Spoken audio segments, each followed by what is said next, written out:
బెంగళూరు నీళ్ళో రామచంద్ర అని అల్లాడిపోతోంది. తాగునీటి కోసం తన్లాడుతోంది.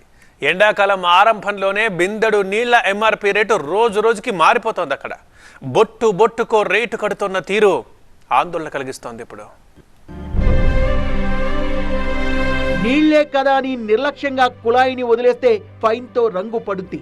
నీటిని వృధా చేస్తే ఉపేక్షించే ప్రసక్తే లేదని బెంగళూరు వాసులకు ఘాటు వార్నింగ్ ఇచ్చింది water and sewerage board. Vehicles clean చేసినా, కుళాయిని నిర్లక్ష్యంగా వదిలేసినా, షో కోసమని వాటర్ ఫౌంటైన్లు ఏర్పాటు చేసినా జరిమానా తప్పదనేది ఆ జీవో సారాంశం.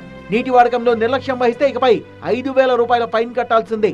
అయినా పద్ధతి మారకపోతే అదనంగా రోజుకు 500 జరిమానా తప్పదని వార్నింగ్ ఇచ్చింది. ఒక రకంగా కన్నడిగులకు ఇది ముందస్తు సమ్మర్ స్ట్రో.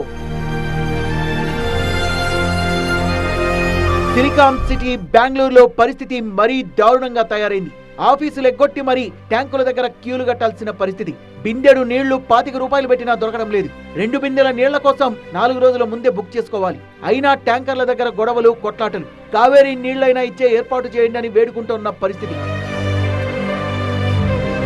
సమ్మర్ సీజన్ రాకముందే బెంగళూరులో నీటి కొరత చుక్కలు చూపిస్తోంది. భూగర్భ జలాలు నిండుకోవడంతో 3,000కు పైగా బోరుబావులు ఎండిపోయాయి. నల్లాల్లో నీళ్లు రాక జనం ఇబ్బందులు పడుతున్నారు. ప్రభుత్వం ముందస్తు అంచనా వేసి ఖర్చు ఎంతైనా పర్వాలేదు, ట్యాంకర్లతో నీరు సరఫరా చేయండి అధికారులకు ఆదేశాలు జారీ చేసింది. ప్రైవేట్ బోర్వెల్స్ తో ఒప్పందాలు చేసుకుంది. అయినా సరే నీటి ఎద్దడి తీరడం లేదు. బుక్ చేసి 4 రోజులైనా వాటర్ ట్యాంకర్ రావడం లేదని జనం గొల్లుమంటున్నారు. బెంగళూరులో టెక్ కంపెనీలు ఉన్న 58 ప్రాంతాల్లో తీవ్రమైన నీటి సమస్య ఉంది. వైట్ఫీల్డ్, ఆర్ఆర్ నగర్, యలహంక, దసరహల్లి జోన్స్, మాదేవపుర, బొమ్మనహల్లి లాంటి ప్రాంతాల్లో నగరవాసులు తీవ్ర ఇబ్బందులు పడుతున్నారు.